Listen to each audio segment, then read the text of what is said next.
doesn't really help Anish's cause.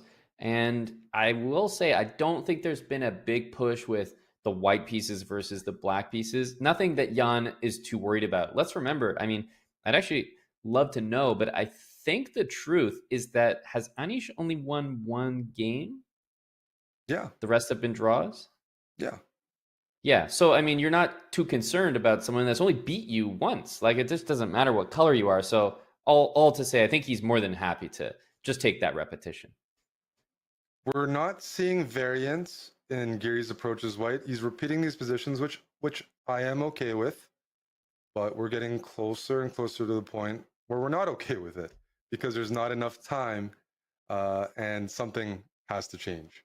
Hmm. Um, these positions, uh, well, they're certainly very close to equal, and with the knights, you try to find some long-term squares for them. Sometimes that's c4. But if black doesn't touch this b7 pawn, then the knight on e5 doesn't have c6. It looks pretty on e5, but so many pieces have been traded off. It's simply not enough. It's just you're not actually attacking anything, and there's not Right. enough pieces to attack something. So this game plan of getting these positions and waiting for weaknesses, it's not working right now. No. Queen b4. If anything, I'm starting to maybe get interested in Jan's position here because there's no clear targets. There's no safe squares for the knights. Even the knight on c4 can always be eliminated with b5 in the future. So nothing, there's no stable outposts for those pieces. No, and speaking of, if this game ends in a draw, right, within the next 6.5 minutes, the last white of the segment goes to Jan, and he's proven he's able to get some winning chances, right? Yeah. So uh, that's not good. If you're in Anish's shoes, Anish wants to prolong this game, I'd think, because with black, he is, yeah. I mean, his one win was with black, but that was when Jan pressed things. In general, his repertoire, it's with white. That's where he wants to strike, and these basic endgames aren't it. No, it's not feeling like it. The pawns are also going to make it to light squares here, so there's no particular danger. Wouldn't be surprised to see f5. Yeah, another light square pawn, and the bishop can cover the dark squares while the pawns cover the light squares. You know, some other days people enter these positions. There's blunders or something when you play these endgames. You hope your opponent, like, I don't know, makes some mistake, but it's already been proven. They've played this position, similar positions. Jan's not making mistakes here.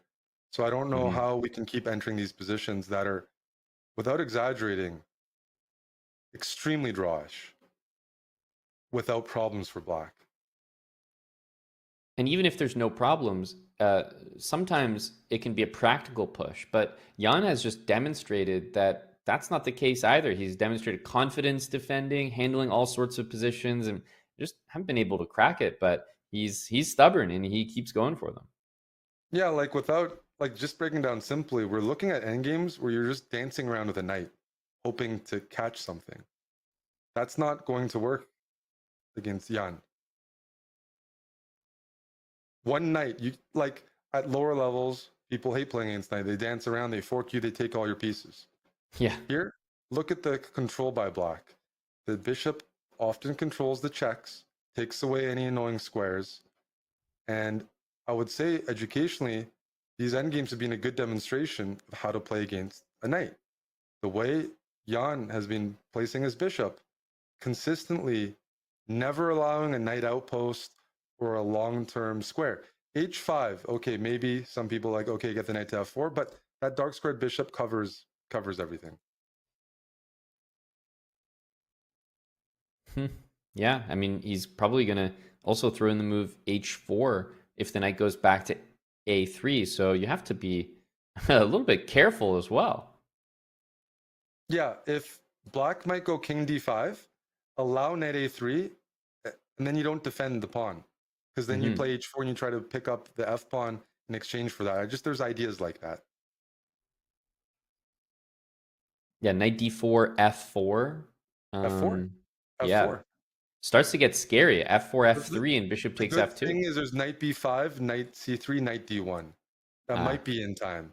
yeah, And that's holding things for Anish. But that's just holding things. yeah. It's just a We're draw, and it's a draw you had to calculate. yeah. So that's why it's like psychologically even these end games aren't even a push. And if Anish tries to push, he's been punished before. Mm-hmm. So you can take on F5.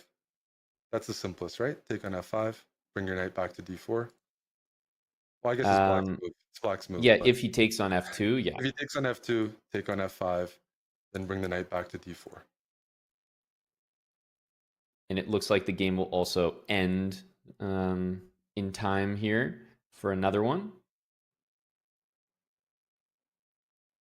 No, like all the credit to Nepomniachtchi right now.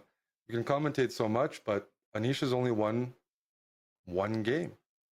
And the other game that he was clearly winning, we have to go all the way back to game 2 of the match, right? Mm-hmm. It's been that long. That's very impressive play